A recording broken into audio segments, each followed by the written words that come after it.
నల్గొండ నుంచి కిరణ్ మా ప్రతి సిద్ధంగా ఉన్నారు. నల్గొండలో ఆర్టిజన్ కార్మికులు ముందస్తు అరెస్టులో ఉన్న పరిస్థితి. ఆర్టిజన్ కార్మికులు ఏదైతే నిరసనలకు సంబంధించినటువంటి రెగ్యులరైజ్ చేయాలంటూ రేపు సమ్మెకు పిలుపునిచ్చారు. ఈ నేపథ్యంలోనే పోలీసులు ముందస్తుగా అరెస్టులు చేస్తున్నటువంటి పరిస్థితి. దీనిపై పూర్తి సమాచారం కిరణ్ అందిస్తారు. ప్రతినిధి చెప్పండి కిరణ్, ఎలాంటి అంటే పరిస్థితులు ఎలా ఉన్నాయి, ఎక్కడ దీనికి సంబంధించిన అప్డేట్స్ ఏంటి, పోలీసులు ముందస్తు అరెస్టులకు సంబంధించి ఎలా చేస్తున్నారు? ఏదైతే విద్యుత్ శాఖలో ఆర్టిజన్లుగా ఉన్నటువంటి రెగ్యులరైజేషన్ కానీ ఎంప్లాయీలందరూ కూడా ఇప్పుడు రాష్ట్ర వ్యాప్తంగా సమ్మెకు పిలుపునివ్వడం జరిగింది.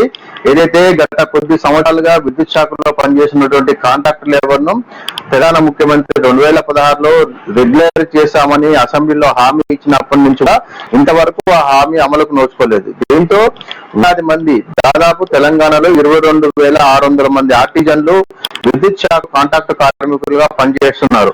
అయితే వీరందరికీ కూడా మాదిరిగా రెగ్యులరైజ్ చేసి రెగ్యులర్ ఎంప్లాయీల హక్కులు కూడా కల్పిస్తామని వారికి అన్ని విధాల సహాయ ముఖ్యమంత్రి హామీ ఇచ్చినప్పటికీ 7 ఏళ్లు గడిచినప్పటికీ ఇప్పటికి కూడా వారు రెగ్యులర్ చేయకపోవడము, రెగ్యులరైజ్ వర్క్ మాదిరిగా వీరన్నిటికీ పిఆర్సీ అందకపోవడంతో వారందరూ కూడా రేపు హైదరాబాద్ లో సమ్మెకు పిలుపునివ్వడం జరిగింది. అదే విధంగా వారు రాష్ట్ర వ్యాప్తంగా ఆందోళన చేశామని, సమ్మెలో పాల్గొంటామని రాష్ట్ర ప్రభుత్వానికి హెచ్చరికలు జారీ చేశారు.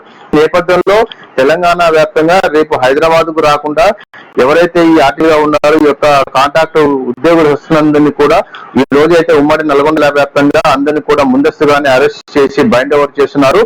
దాదాపు ఉమ్మడి జిల్లా వ్యాప్తంగా వందలాది మందిని వీరందరినీ కూడా అరెస్ట్ చేసి పోలీస్ స్టేషన్ నుంచి కూడా ఉంచుతున్నారు. దీంతో ఒక్కసారిగా ఈ ఆర్టిజన్ల సమ్మె తెరపైకి రావడంతో కొద్దిసేపటి క్రితమే విద్యుత్ శాఖ ఎండీ ప్రభాకర్ రావు ఒక సీరియస్ వార్నింగ్ కూడా ఇవ్వడం జరిగింది. ఈ నెల 15నే ఆర్టిజన్లతో విద్యుత్ కార్మిక సంఘంతో అన్ని కూడా ఒప్పందం చేసుకున్నామని, ఆ ఒప్పందం ప్రకారము వీరికి రావాల్సిన అన్యాయాలు కూడా వస్తాయని కూడా చెప్పినప్పటికీ వీరు ప్రభుత్వానికి విరుద్ధంగా సమ్మెలో పాల్గొనమని నోటీసులు ఇచ్చారు. ఈ నోటీసులు మేము స్వీకరించబోమని, రేపు ఎవరైతే సమ్మెలో పాల్గొంటారో వారందరినీ కూడా ఉద్యోగానికి తొలగిస్తామని ఆయన సీరియస్ కూడా ఇవ్వడం జరిగింది.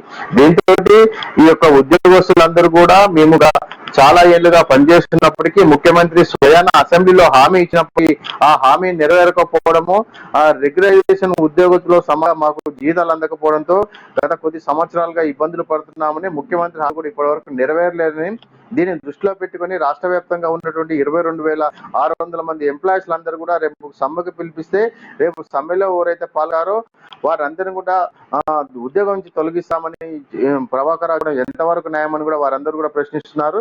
ఏది ఏమైనప్పటికీ కూడా రేపటి నుంచి మేము పాల్గొంటామని కూడా వారు హెచ్చరికలు జారీ చేయడం జరిగింది. కొద్దిసేపటి క్రితమే బీజేపీ రాష్ట్ర అధ్యక్షుడు బండి సంజయ్ కూడా కరీంనగర్ లో ఏర్పాటు చేసిన ప్రెస్ మీట్ లో ఈ ఆర్టిజన్ కు బీజేపీ మద్దతు ఇస్తుందని, రేపు సమ్మె చేస్తామంటే ముందస్తుగా అరెస్ట్ చేయడం ఎంతవరకు న్యాయమని ఆయన కూడా ప్రశ్నించడం జరిగింది. రేపు ఈ యొక్క కార్మికు బీజేపీ కూడా మద్దతు తెలుపడంతో ఈ సమ్మె మరింత ఉద్యమం దాల్చే అవకాశం ఉంది.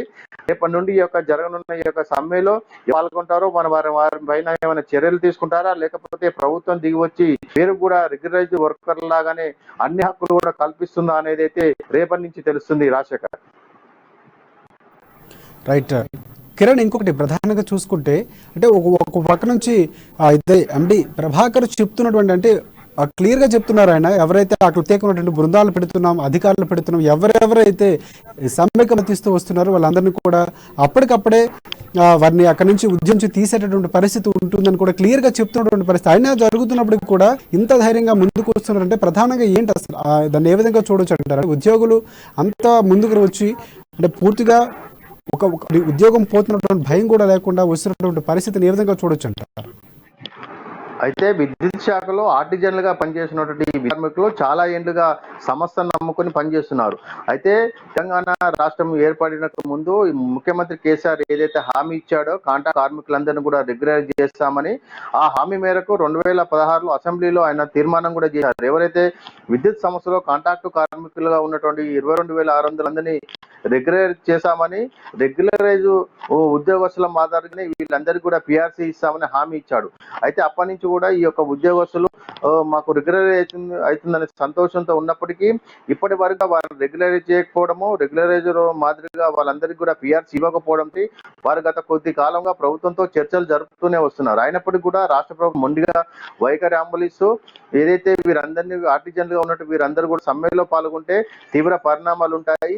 ఈ యొక్క సమ్మెలో ఎవరైతే పాల్గొంటారో తక్షణమే ఉద్యోగం తొలగిస్తామని ఎండి ప్రభాకర్ రావు కూడా చెప్పారు. అయితే ఈ ఉద్యోగ సంస్థలో పనిచేసినటువంటి ఆర్టిజన్లు మాత్రం ఏమాత్రం వెనుకంజ వేయకుండా తమకు కావాల్సినటువంటి హక్కులను సాధించుకుంటామని ముఖ్యమంత్రి అసెంబ్లీ సాక్షిగా ఇచ్చినటువంటి హామీ ఇంతవరకు ఎందుకు నెరవేర్చలేదని వారు గట్టిగా డిమాండ్ చేస్తున్నారు. దీనికి తోడు ఈ రోజు బీజేపీ శాఖ రాష్ట్ర శాఖ కూడా దీనికి మద్దతు ఇవ్వడంతో ఈ యొక్క సమస్య మరింత జటిలమయ్యే అవకాశం ఉంది. రాష్ట్ర ప్రభుత్వం పైన ఒత్తిడి కూడా వచ్చే అవకాశం ఉంది. ఎందుకంటే ప్రధాన ప్రతిపక్ష పార్టీలు కూడా వీరందరికీ మద్దతుగా నిలిచి రేపు సమ్మెలో పాల్గొన్నట్లయితే అధికార పార్టీకి తలనొప్పులు వచ్చే అవకాశం ఉంది. వీరందరూ కూడా ఈ రేపు ఏదైతే హైదరాబాద్ లో నిర్వహించిన సమ్మెలో పాల్గొనకుండా ఎక్కడికక్కడే హైదరాబాద్ రాకుండా ఈ రోజు అయితే ఉమ్మడి నల్గొండ జిల్లా వ్యాప్తంగా తెలంగాణ వ్యాప్తంగా కూడా ఈ యొక్క అరెస్టుల కొనసాగుతుంది. వారందరినీ కూడా మహిళా ఉద్యోగులను చూడకుండా కూడా వారందరినీ కూడా పోలీస్ స్టేషన్లకు తీసుకొచ్చి బైండ్ ఓవర్ చేస్తున్నారు. వారిని అందరూ కూడా పోలీస్ స్టేషన్ ఉంచుకొని రేపు సమ్మెలో పాల్గొనకుండా ముందస్తు అరెస్టులు చేస్తున్నారు. దీని నేపథ్యంలో రేపు సమ్మెలో ఎంతమంది పాల్గొంటారు, ఒకవేళ సమ్మెలో పాల్గొన్నట్టయితే ఎంతమందిమైన ఈ యొక్క తొలగిస్తారు అనే దాని మీద ఇంకా ఆసక్తికరంగా ఉంది. మొత్తానికి ఈ యొక్క సమ్మె మాత్రం రాష్ట్ర ప్రభుత్వంపై భారం పడే అవకాశాలు అయితే కనిపిస్తున్నాయి. Rajasekhar, thank you Kiran.